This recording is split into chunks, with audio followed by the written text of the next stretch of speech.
This is Triumph's Daytona 660, launched earlier this year. Really good reviews, everybody loved it. However, it goes into a highly competitive category with all these peak manufacturers trying to grab new riders. So you've got Aprilia, you've got Kawasaki, and you've got Triumph, obviously. So how do we compare all these bikes together?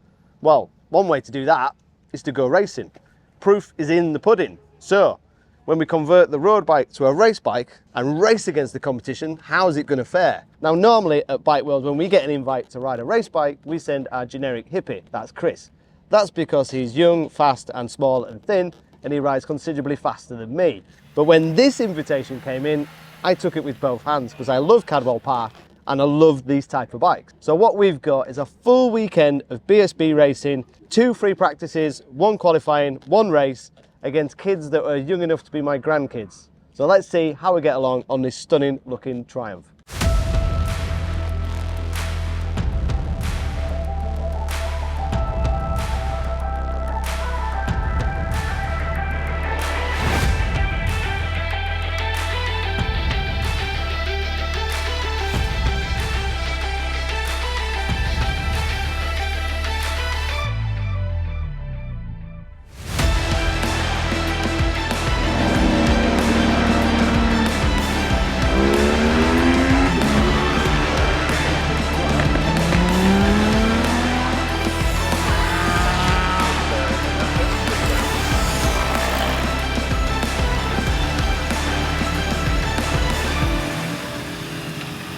So we're just going to give you a little bit of update because we've just gone from qualifying in perfectly dry conditions.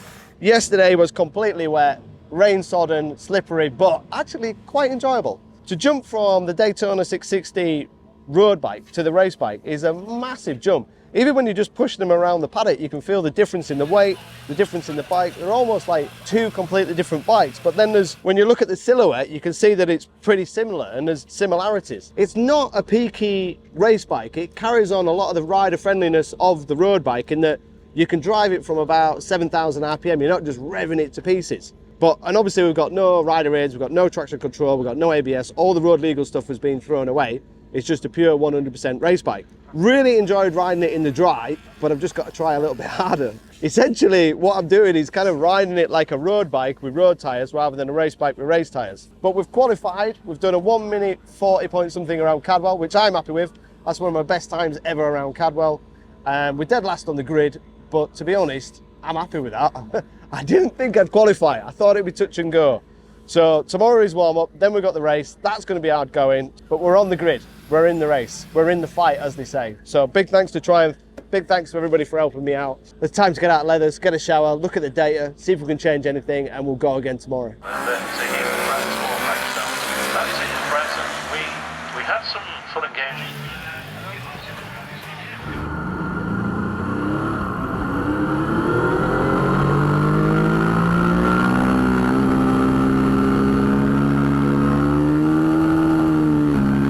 And then he reached the Rocket Stevenson, then as we mentioned, we're okay now.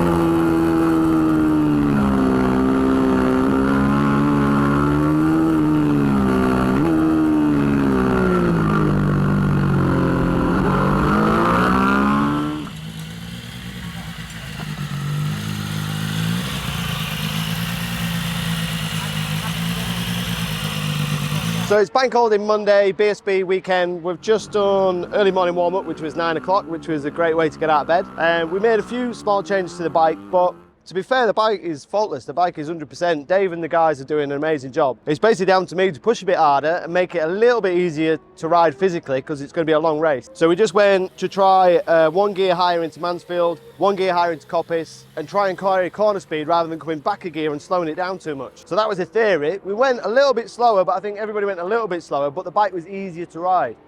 So we're going to have a look at the data, see if I've improved in the sectors where I was poor, and we'll go from there. But in terms of what we're going to do is just put some fresh tyres on for the race, leave it as it is. She's ready to rock.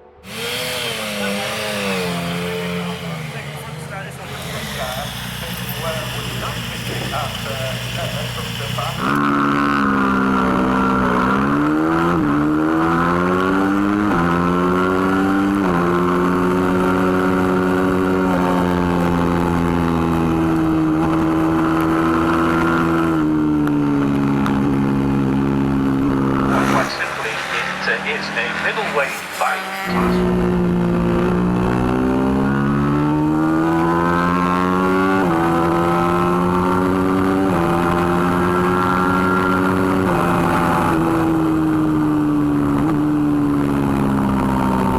Sorry about my appearance. We've just finished 10-lap race. It was due to be 12 laps and then it got red flagged, so I hope everybody involved in the incident is all right.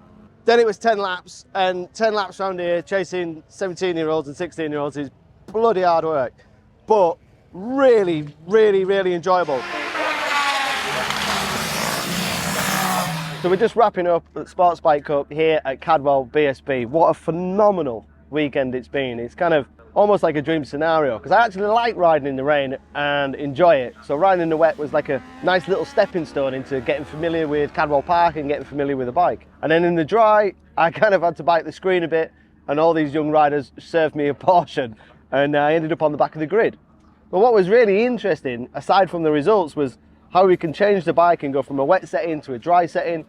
And then when we did warm up, we can change the bike again. And then in the race, we changed the bike again. And every time we've gone out, we've gone faster, and I can't really do much more than that.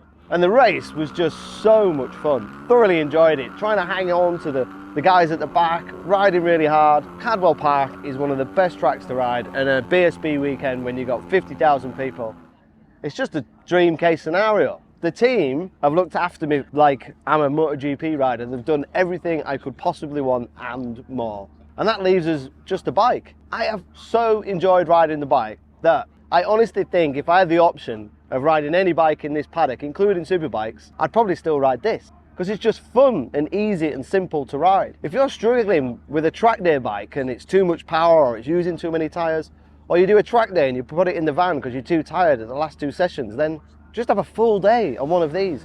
They're fast enough to be fast, but not scary fast to be too scary. The front guys are doing 32, 33s, which would qualify them for Superstock or midway in Supersport.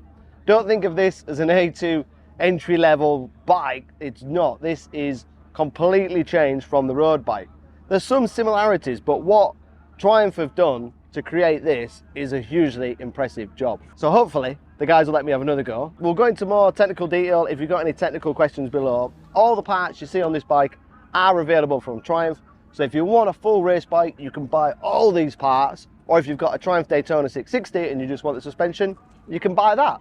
Or maybe you just want the levers. It's entirely up to you. But it's so good that Triumph have done this. It's so good that you can just go on a website, create this, get a team to build it, and go out and have some fun. Thanks for watching. Don't forget to subscribe, and we'll see you on the next one.